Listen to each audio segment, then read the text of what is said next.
Hello student, online classes में आपका स्वागत है। आज आपके सामने एक नया टॉपिक लेकर के आए हैं, उदारीकरण, लिबरलाइजेशन, यानी उदारीकरण क्या है, इसके संदर्भ में अध्ययन करेंगे। तो चलिए विषय वस्तु को स्टार्ट करते हैं और अध्ययन करते हैं उदारीकरण, यानी एक ऐसी व्यवस्था जिसमें परिवर्तन किया गया, या ऐसे कह सकते हैं आर्थिक उदारीकरण का दौर 1991 में शुरू हुआ। तो उदारीकरण क्या है, पूरा पृष्ठभूमि हम लोग समझेंगे कि 1991 के पहले आर्थिक व्यवस्था कैसी थी भारत की, और 1991 के बाद क्या आर्थिक बदलाव किए गए, यानी आर्थिक क्या सुधार किए गए, केंद्र सरकार ने क्या आर्थिक बदलाव किए, क्या सुधार किए, उन्हीं के संदर्भ में हम लोग अध्ययन करेंगे। डियर स्टूडेंट, बहुत सरल शब्दों में जैसा कि आप देख रहे हैं, उदारीकरण यानी लिबरलाइजेशन, यानी 1991 के पहले हम लोग समझेंगे कि भारतीय अर्थव्यवस्था यानी भारतीय आर्थिक सुधार जो हुआ 1991 में, उसके पहले क्या स्थिति थी। तो 1991 के पहले कोई भी विदेशी कंपनी भारत में व्यापार नहीं कर सकती थी। कुछ पृष्ठभूमि आपको समझाना चाहेंगे। 1991 के पहले भारत में टीवी चैनल्स ज़्यादा नहीं थे, भारत में ज़्यादा उत्पाद नहीं, मतलब वैरायटी नहीं मिलती थी। जैसा कि आप दुकान में जाएं अगर, तो आपको इस टाइम में, प्रेजेंट टाइम में इतनी बहुराष्ट्रीय कंपनियां हैं, चाहे भारत की कंपनी हो चाहे विदेशी कंपनियां हो, आपको एक ही टॉपिक पे यानी एक ही वस्तु की अनेक प्रोडक्ट मिलेंगे, आपको बहुत सारी वैरायटी मिलेंगी। लेकिन पहले ऐसा 1991 के पहले ऐसा आपको देखने को नहीं मिलता था। पहले टीवी चैनल्स नहीं थे, बहुत सीमित संख्या में एक टीवी चैनल दूरदर्शन चलता था। लेकिन उदारीकरण के कारण ही अनेक टीवी चैनल्स आ गए। जैसा कि आप देखते हैं टीवी पे बहुत सारे चैनल्स हैं। तो ये आर्थिक सुधार के कारण ही ऐसा हो पाया। 1991 के पहले सरकार के नियम इस तरह से थे कि हम विदेशी कंपनियों को भारत में व्यापार करने की अनुमति नहीं देंगे, विदेशी कंपनियों को विस्तार करने की अनुमति नहीं देंगे, भारत में जो भी चीज़ें हमारी आवश्यकता की वस्तुएं होंगी उन्हीं का उत्पादन करेंगे। तो इस तरह से व्यवस्था भारतीय सरकार की थी। विदेशी कंपनियों को किसी भी प्रकार के आने की छूट नहीं थी। बहुत सारे कठोर नियम बनाए गए थे। सेंट्रल गवर्नमेंट जो चाहती थी उन्हीं को अनुमति देती थी। लाइसेंसिंग प्रणाली इतने कठोर थे, कर व्यवस्था इतना इस तरह से ज़्यादा था कि विदेशी कंपनी जो है भारत में व्यापार करने नहीं आती थी। लेकिन 1991 में एक सुधारों का दौर शुरू हुआ, यानी सरकार ने नागरिकों के हित में एक कदम उठाया। ऐसा क्यों किया, आपको बहुत सरल शब्दों में समझेंगे कि 1991 में, जैसे एक उदाहरण के द्वारा आप समझाते हैं कि अगर देश में मान लीजिए जो भी आवश्यकता की वस्तुएं होंगी, सरकार उन्हीं का उत्पादन करेगी और उन्हीं का लोग, वहाँ के नागरिक क्या करेंगे, उपयोग करेंगे। जो भी हमें आवश्यकता होगी उन वस्तुओं का उत्पादन कौन करेगा, सरकार करेगी। चाहे थोड़ी मात्रा में करे, चाहे कम मात्रा में करे, चाहे गुणवत्ता ज़्यादा हो चाहे न हो, उन्हीं वस्तुओं का हम उपयोग करते थे। लेकिन सरकार ने निर्णय लिया 1991 में कि अगर हम आर्थिक सुधार यानी आर्थिक सुधार करते हैं, आर्थिक बदलाव करते हैं, जो हमारे व्यापारिक नियम हैं वो उसमें अगर हम परिवर्तन कर देते हैं, तो ऐसे में हमारे मार्केट में बहुत सारे जो उत्पाद सीमित मात्रा में हैं वो ज़्यादा मात्रा में होगा।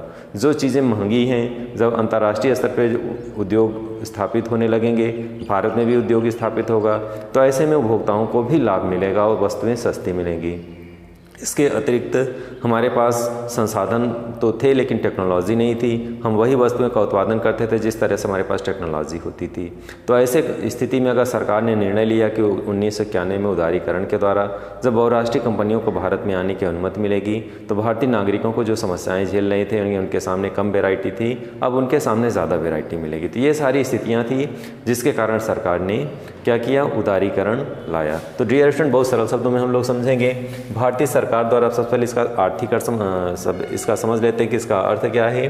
तो ये प्रकार से आर्थिक बदलाव था, यानी भारत सरकार द्वारा अवरोधों और प्रतिबंधों को हटाने की प्रक्रिया उदारीकरण कहलाता है। बहुत सरल शब्दों में इसका अर्थ क्या है कि सेंट्रल गवर्नमेंट यानी भारत सरकार ने अवरोधों और प्रतिबंधों को, जो व्यापारिक अवरोध थे, जो अंतर्राष्ट्रीय स्तर पे भारत में उद्योग लगाने की जो व्यवस्था थी, तो उसी के संदर्भ में है कि अवरोधों और प्रतिबंधों को हटाने की प्रक्रिया क्या कहलाती है, उदारीकरण कहलाती है।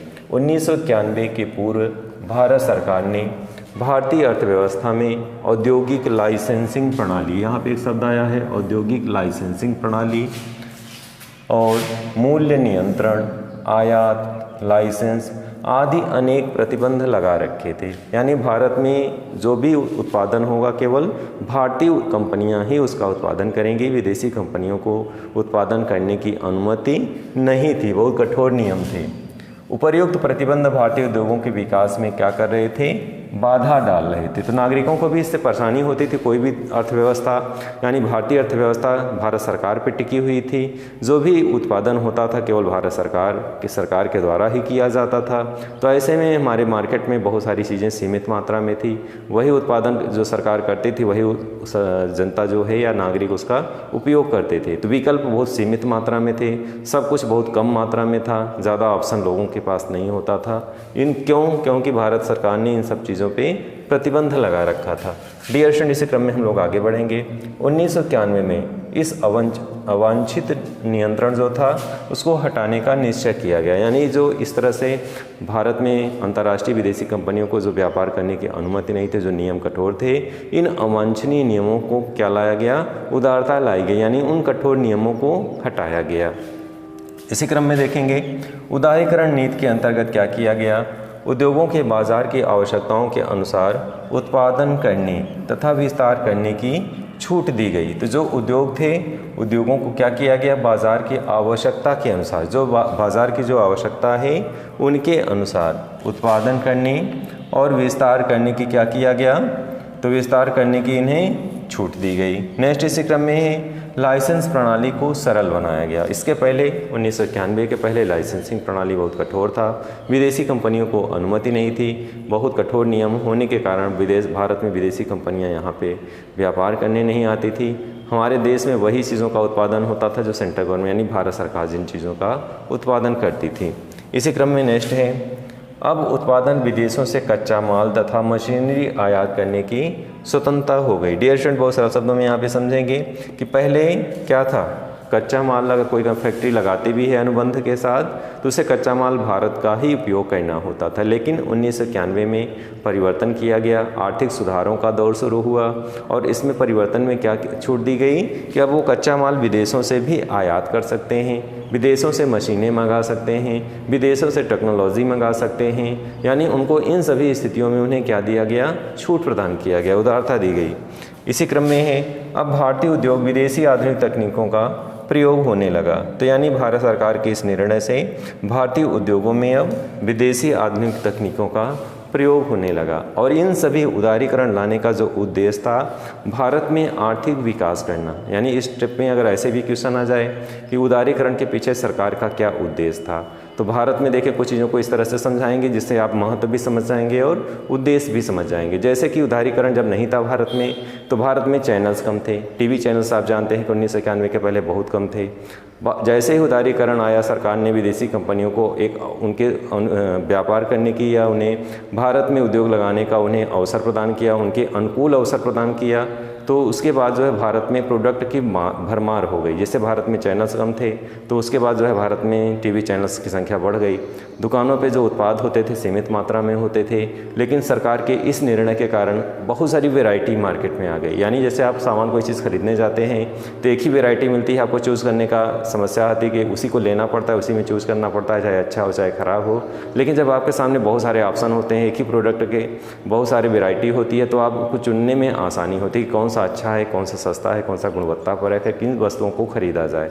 तो ऐसे में जब बहुराष्ट्रीय कंपनियों को भारत में अनुमति मिली तो इससे कस्टमर को, उपभोक्ताओं को भी फ़ायदा हुआ और उनको बहुत सारे वैरायटी मिलना आसान हो गया। यानी वैरायटी मिलने लगी, आप बहुत सारी चीज़ें थी मार्केट में जो आपको अच्छा लगता था वो आप खरीद सकते हैं इस टाइम में।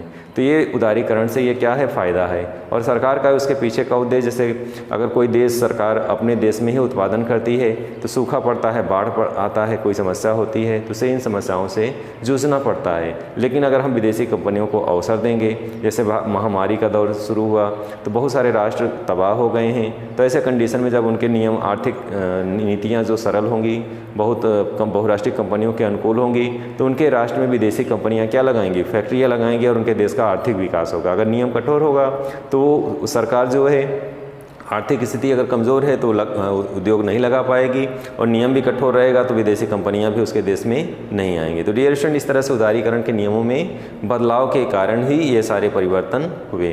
तो आपने इस तरह से अध्ययन किया उदारीकरण में उदारता, सरकार ने आर्थिक उदारों का दौर शुरू किया, यानी एक प्रकार से आर्थिक सुधार किया। जो नियम, जो आर्थिक प्रतिबंध थे उन प्रतिबंधों को उसमें परिवर्तन किया, उस प्रतिबंधों में जो नियम कठोर थे उन नियमों को सरल बनाया गया, उन नियमों को कठोर कठोरता को समाप्त किया गया, जिससे अधिक से अधिक मात्रा में विदेशी कंपनियां भारत में व्यापार करने आई। और इन सभी से जो है सरकार को ही नहीं फ़ायदा हुआ, आम नागरिकों को भी फ़ायदा हुआ।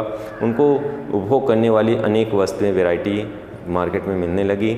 और विषम परिस्थितियों में जब वस्तुएं महंगी होती थी, लेकिन जब बहुराष्ट्रीय कंपनियां होती हैं, जब कंपटीशन बढ़ जाता है तो वस्तुएं क्या हो जाती हैं, सस्ती हो जाती हैं। तो इन सभी के कारण जो है उपभोक्ताओं को लाभ हुआ। डियर स्टूडेंट, इसके पहले सरकार जो निर्णय नहीं लेती थी उसकी अपनी एक रणनीति थी। कहते हैं भारतीय कंपनियों के या भारतीय उद्योगों के हितों की रक्षा करने के लिए भारत सरकार ने प्रतिबंध लगाया था। यानी 1991 में जो नियम कठोर बना, उसके पहले जो नियम कठोर थे उसके पीछे का जो उद्देश्य था कि भारतीय कंपनियों को उनके हितों की रक्षा करने के लिए, यानी विदेशी कंपनियों से हम प्रतिस्पर्धा नहीं कर सकते थे। भारत की जो कंपनियां थी इतनी टेक्नोलॉजी युक्त नहीं थी, तो ऐसे कंडीशन में उनके हम प्रतिस्पर्धा न कर पाने के कारण उनके हितों की रक्षा करने के लिए नियम क्या बनाए गए थे, कठोर बनाए गए थे। लेकिन परिस्थितियां बदलती हैं, आर्थिक समीक्षा होती है और सरकार ने भी निर्णय लिया कि आर्थिक सुधारों का दौर होना चाहिए, आर्थिक सुधार होना चाहिए, तभी देश की अर्थव्यवस्था विकसित हो सकती है, सभी देश की अर्थव्यवस्था आगे बढ़ सकती है। तो इसी सभी परिस्थितियों को देखते हुए भारत सरकार ने